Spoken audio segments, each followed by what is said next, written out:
In this new age of instant streaming, where the barrier to music creation is lower than ever, do you find it hard to keep up with what's new and exciting in music? If so, you're in the right place. This is Quarter Notes, my attempt at a quarter annual music recap show. In this section, I'm going to go through my picks for the best projects of the quarter. As always, I can't listen to everything and this is just my opinion, so take it with a grain of salt.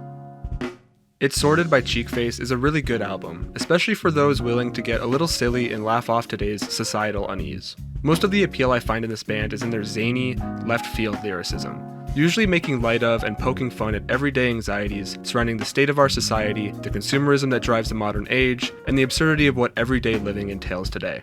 As depressing as these themes sound on paper, they're postured from a sarcastic or even indifferent perspective. This invites the listener to view these issues from a fresh pair of eyes, wherein the cognitive dissonance required to exist in modern society is both acknowledged and twisted for comedy. Head-turning lyrical red herrings coupled with free-form songwriting, full of run-on sentences and lines that don't rhyme. The lead singer usually assumes an enthusiastic demeanor full of goofy inflections, but sometimes shifts into a more deadpan delivery. All this results in songwriting that doesn't take itself very seriously, despite how socially aware the concepts discussed really are when you dig deeper. Intro track The Fringe introduces this carefree philosophy with the decree, "Success is cringe, success is cringe, I wanna be on the fringe." The track Popular 2 digs into the privacy hazard that neighborhood doorbell cameras have become, contrasting the loneliness of isolated suburban living with the feeling you're constantly being watched. My favorite track might be Plastic, which as you can guess confronts our overuse of forever chemicals, but frames it around how we make things bland, gray, or generic just in the pursuit of pleasing general audiences.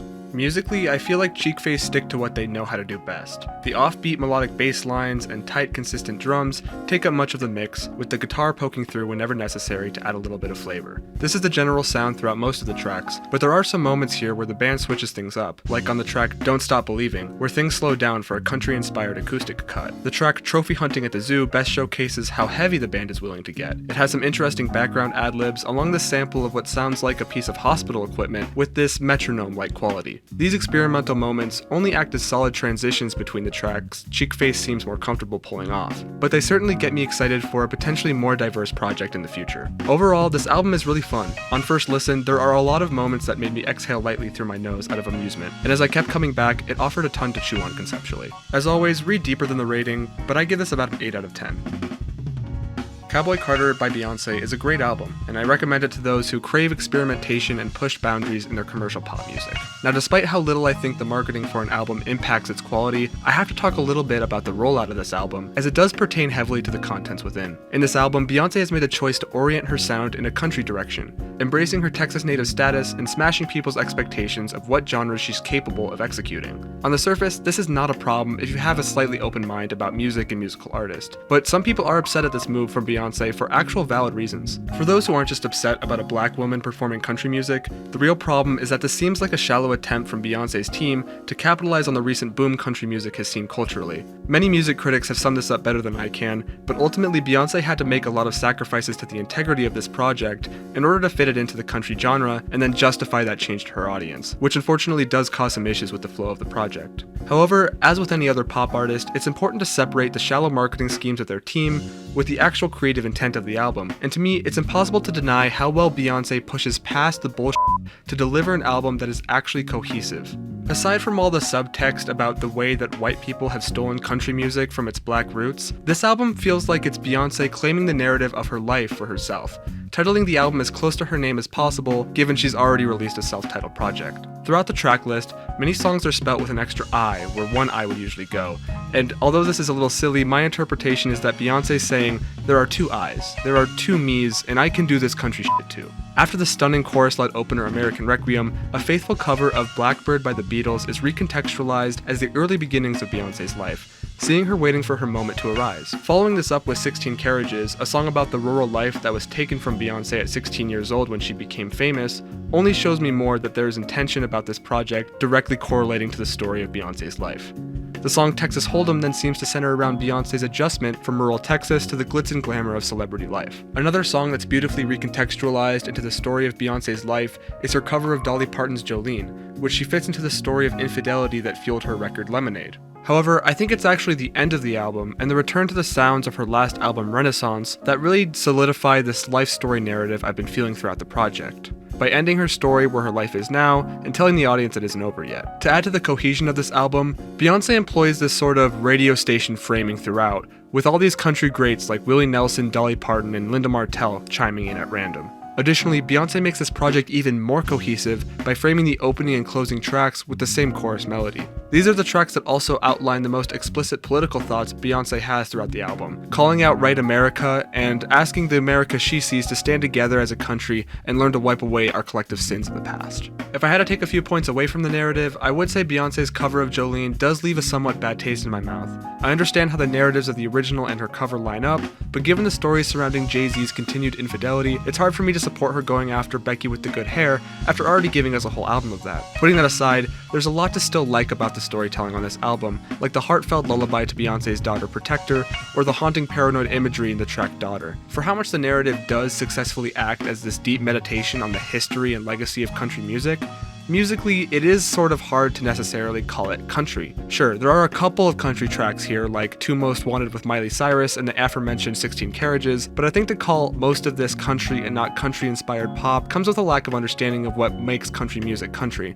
To me, it isn't really an aesthetic you can copy-paste with some twangy guitars and a hurdy-gurdy, but actually requires an understanding of everyday people and usually has a fair bit of anti-capitalist sentiment if we're being fair, which, unfortunately, I think are both impossibilities for someone at the level of success Beyoncé is at. She definitely tries for some more heartfelt, vulnerable, down-to-earth moments, but most of the time, it just doesn't really come off right since she is at such a high point of success. It's ultimately a small semantic issue, and Beyoncé's message throughout most of the album is that genres are just a way to box people and ideas in, so I don't mind letting it go and enjoying the music that is here. Pulling stylistically from a lot of 70s progressive folk rock artists like Crosby, Stills, Nash & Young, as well as many artists that appeared on this project like Willie Nelson for instance. Production-wise, everything is polished to the nines, sounding technically better than any other album I've put on my stereo this year. Beyoncé's vocals are crisp and as lively as ever, the natural instruments she employs to get that country vibe are masterfully performed and recorded, and when she does crank up that Renaissance club knob at the end, the dance elements mesh pretty well with the folksy groundwork. Yes, she's definitely leaning back on what she knows by bringing back the drums and bass, but the country vibe doesn't falter enough to make me think I'm listening to the wrong album or anything. Overall, this is a project you just have to listen to for yourself to get a read on. It's a musical product marketed to be popular and widely enjoyed, but if you can look past the plastic wrapping, I think this is an authentic, groundbreaking album from one of the most consistent pop artists today. As always, read deeper than the rating, but I give this about an 8 out of 10. Where We've Been, Where We Go From Here by Freako is a gem of an indie album, catering itself to those who enjoy emotional storytelling and passionate instrumental expressions of frustration and heartache. The lyricism on this album centers around feelings of fatigue and desperation.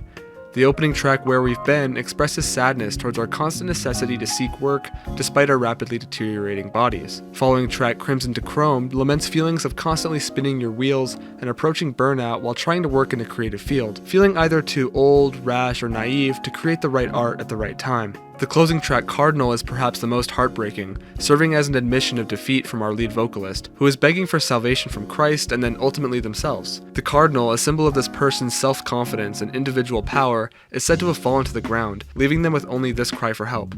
It's a downer ending for sure, but the intent to close off here might be to show the listener that the only remedy for this desperation is to keep your Cardinal, or your sense of identity and personal strength, alive. Many lyrical moments on the album support this interpretation by being little cracks of light amongst the darkness. The last verse of Where We've Been invites us to lay the weight of our heavy feelings onto the band, embracing in their support and grace. And this verse is repeated at the end of Get Numb to It, helping to not only connect this project thematically, but also to give the listener a consistent hope to hold on to.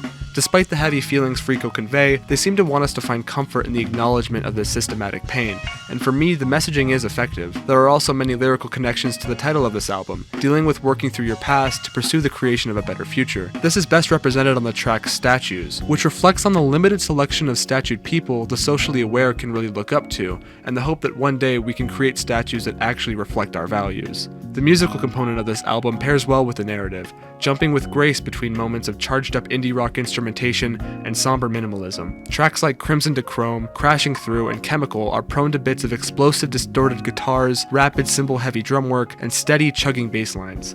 These tracks also spotlight likely influences for Frico, like the track Crashing Through's emulation of chunky shoegaze guitar riffs reminiscent of My Bloody Valentine, but the band seems to have a strong enough understanding of rock music to really do these influences justice. Other, more somber tracks like For Ella, Until I'm With You Again, and Cardinal strip the instrumentation down to a solo piano or acoustic guitar, with the occasional garnishing of strings or other soft accompaniment. It perfectly matches the emotional themes of vulnerability and loss within the lyricism of these tracks. The vocals also really shine on these songs, especially closing track Cardinal, with the lead vocalist showing a soft sadness in their voice while still holding great control of their tone. There's an argument to be made that these vocals don't pair as well with the moments of heavier instrumentation throughout the album, but personally I think they help balance the sound and make space for the more compelling instrumental performances. This ties into how well the heavy and soft moments are transitioned throughout the project.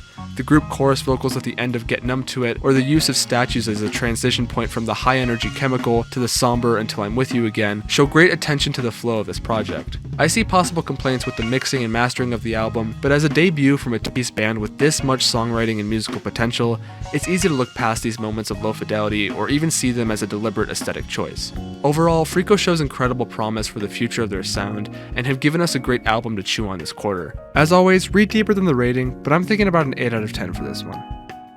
Prelude to Ecstasy by The Last Dinner Party is an album that is very well executed despite its high ambitions, and is most enjoyable to those who resonate with or empathize with the plights of womanhood and femininity. If I tried to put the lyrical identity of this album into just 2 words, I might just freak out at the amount of options and have an actual anxious breakdown. But once you calm me down and let me pick 2 words, I would tell you the words androgynous and well-read. After you tell me that well-read is actually 2 words and we finish in exhausting arguments about the nature of hyphens, I would try to elaborate. By androgynous, I mean that this album loves to discuss the dichotomy between men and women and embody the perspective of either, depending on what each song aims to say. For instance, the track Caesar on a TV Screen embodies masculinity to discuss some of the powers inherent to the male identity, whereas the track The Feminine Urge embodies femininity to discuss alcoholism as a byproduct of the generational struggle of being the daughter of a mother under patriarchy. The track Beautiful Boy maybe spells this out the most explicitly, demonstrating a fierce envy for the carefree power held by a beautiful boy exploring the world.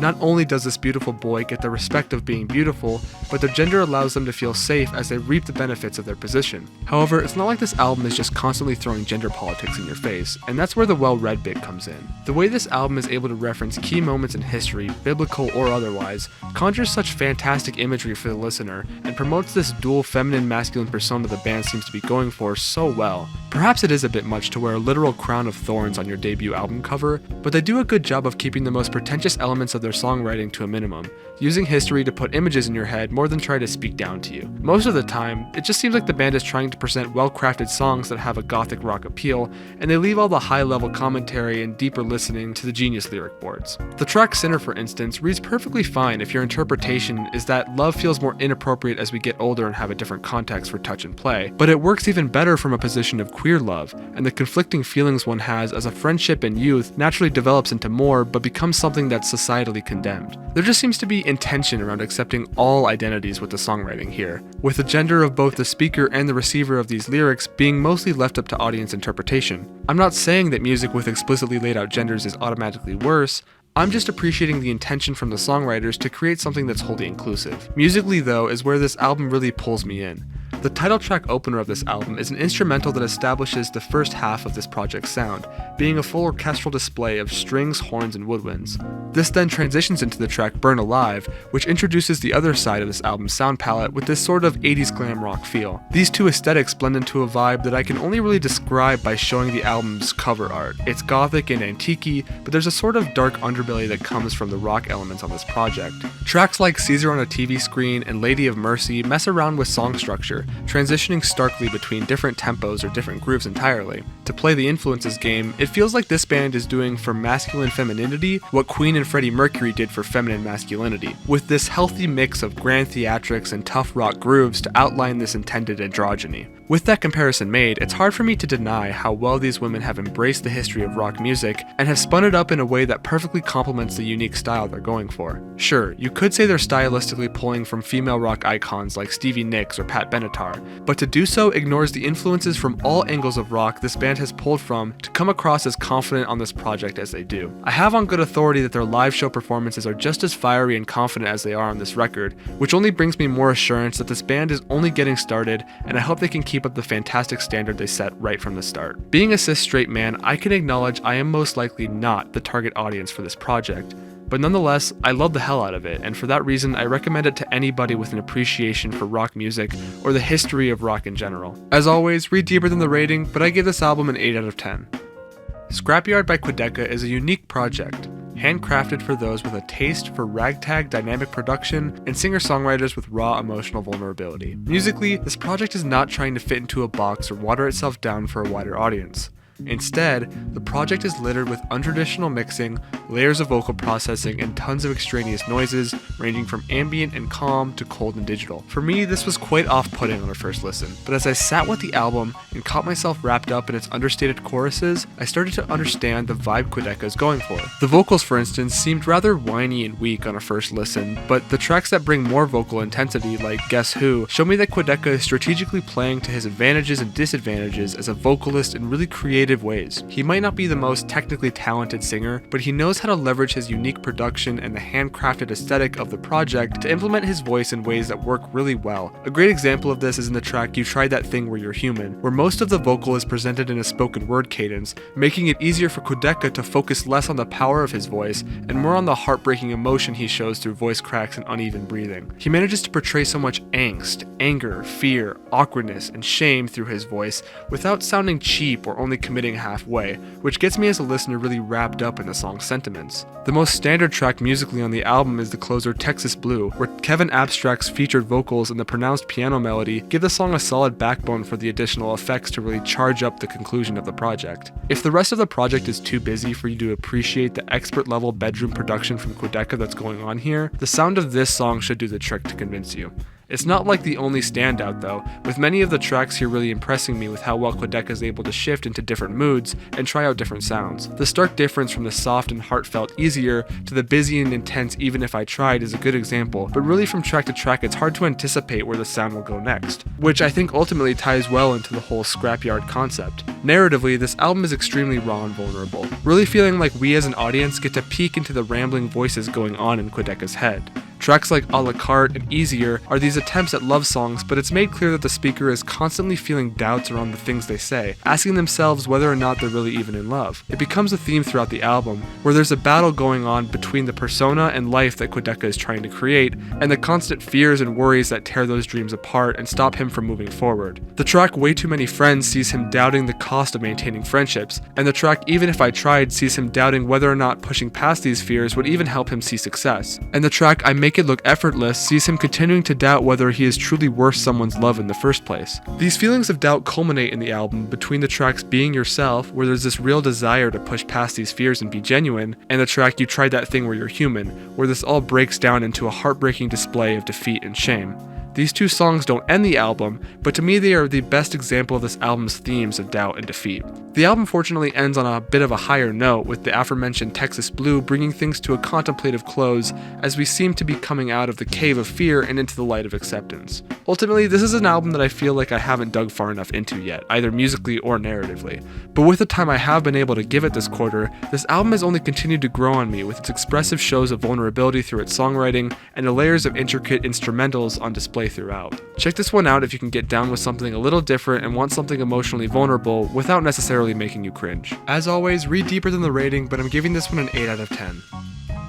Wall of Eyes by The Smile is a great album, especially for people who like to patiently chew on high-level conceptual music, as well as those who are socially conscious and maybe frustrated with the deteriorating state of modern society. The lyricism in this album is dense and cryptic, but there's a clear sense of paranoia, distrust, and cynicism in these tracks.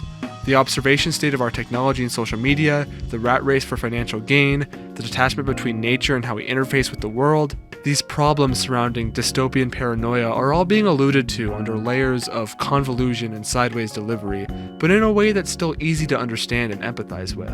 The penultimate track, Bending Hectic, takes the last leg of the album into a pretty existential place narratively. It relates this notion to a stopped moment in time right before a car crash, to this feeling that society at any moment may collapse, and relishing in the uncanny space we lie in so close to the end of our world. Musically, this record embraces experimentation, throwing aside traditional song structure and provoking the listener to stay on their toes, waiting for things to unfold. Given the instrumentalists Thom Yorke and Jonny Greenwood of Radiohead fame are involved in this project, the chord changes are, as always, interesting and engaging. But there are far more layers of experimentation here than in the past.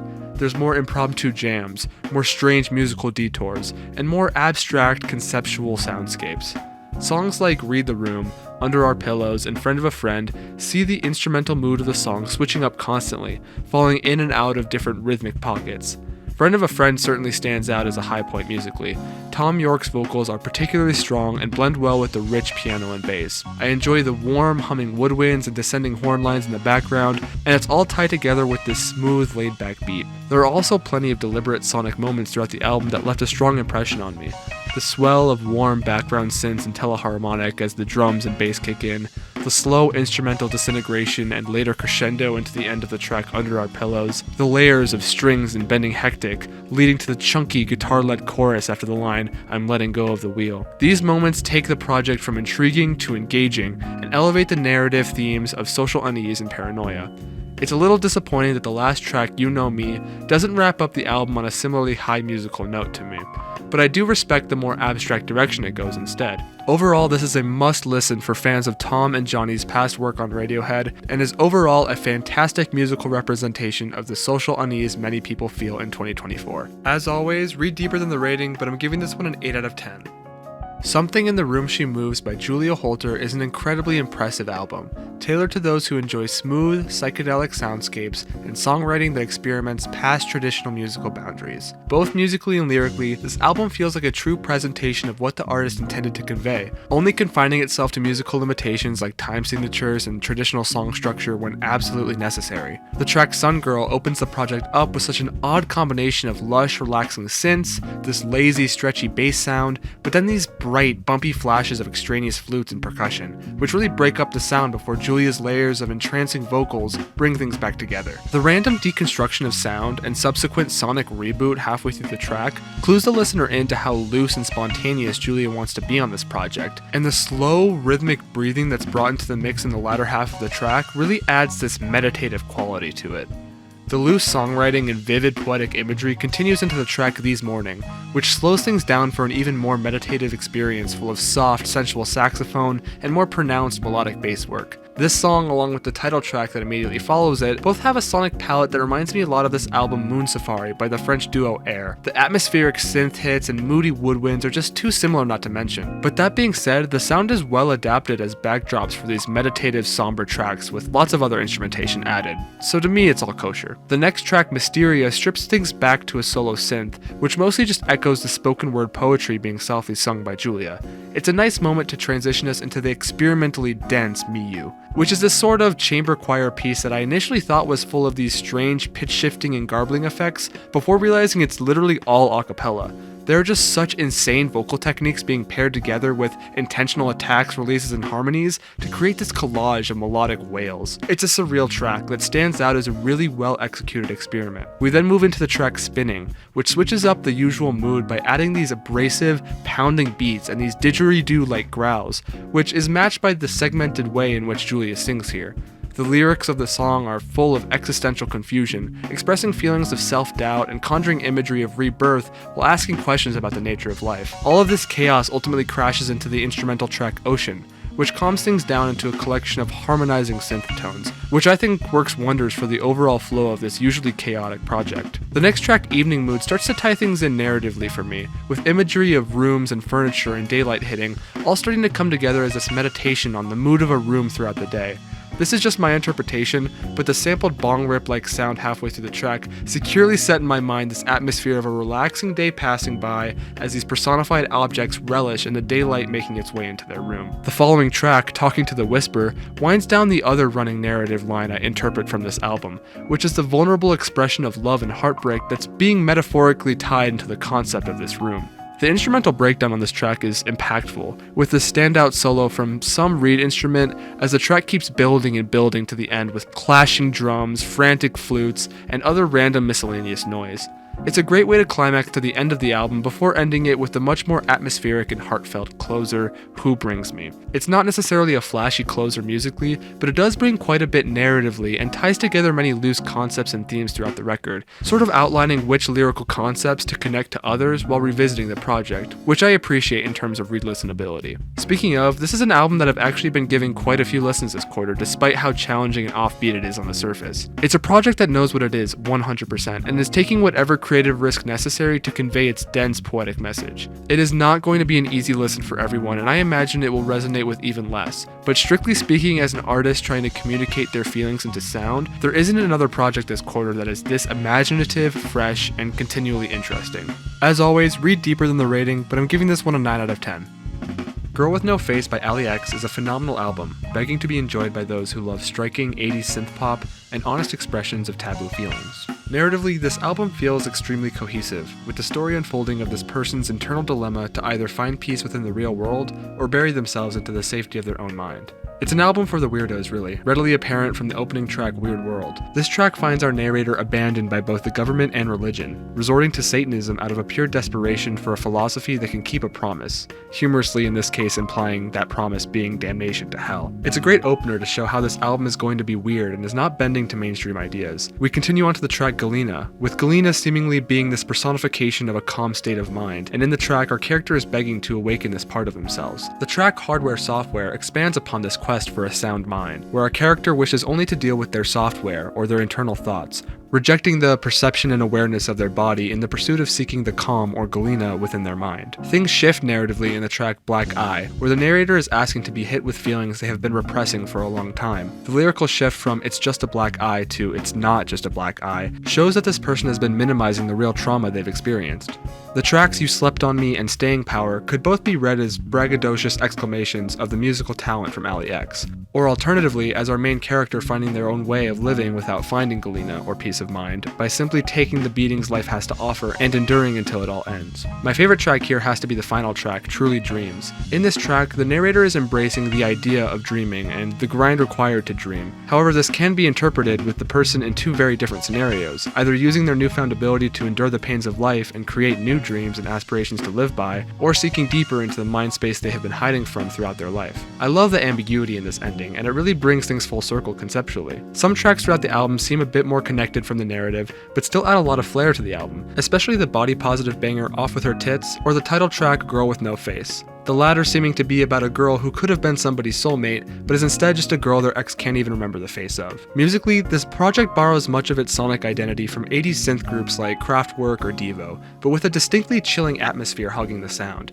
A bumping synth bass and spacious drum patterns support this mostly sparse soundscape, which is then filled up with Ali's full-bodied, confident vocal performances. The hooks on this album are all really effective at keeping my attention, and the production work strikes a great balance for me between subtlety and strategically timed flourishes of auxiliary percussion and flashy synth lines. The music works with the album's narrative by being music that is super danceable but distinctly strange, tying in with the concepts of finding comfort within your own head and accepting your weird identity in this weird world. Overall, this is an album with a ton to chew on both musically and narratively, demonstrating a clear creative vision and lots of talent as a singer and performer. Get your weirdo on and give this one a listen for sure. As always, read deeper than the rating, but to me this one definitely deserves a 9 out of 10. All of the albums I've talked about so far caught my attention in one important way or another, but this one stood apart from the rest with its level of overall quality and cohesion.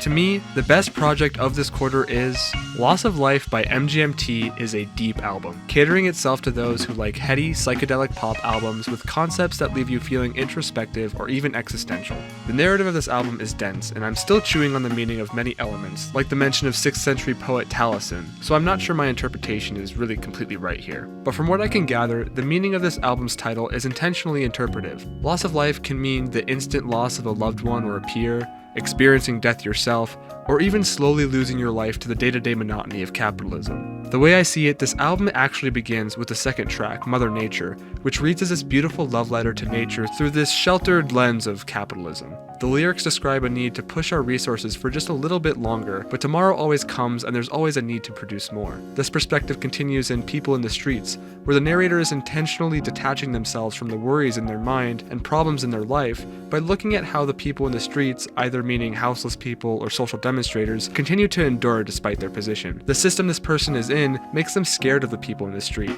despite wanting to join them, which hits hard no matter who you interpret the people in the street to actually be. The track Bubblegum Dog is a turning point for this character, where they confront the reality that's actually around them and regret their careless or ignorant past behavior. I see the Bubblegum Dog as the threats capitalism poses to our way of life that no one wants to really address. The last leg of this album is spent unpacking these thoughts. The track Nothing to Declare sees our protagonist yearning for relief from this burden by dissociating from reality. The track Nothing Changes ponders the Sisyphusian nature of life and the never-ending daily grind for useless capitalist pleasures like overpriced coffee, free parking, or even Disney on Ice. Ultimately though, we end up at the title track and last track of the album, where the full concept really takes shape. On many tracks, lyrics allude to this idea of gaining some profound knowledge at the end of the day or in the last moments of a dream and finding peace with the world. But then a new day brings new worries and new challenges, erasing these possibly profound revelations. In this closing track, the narrator seems to be at the end of their life, wondering if their actions will stack up to anything,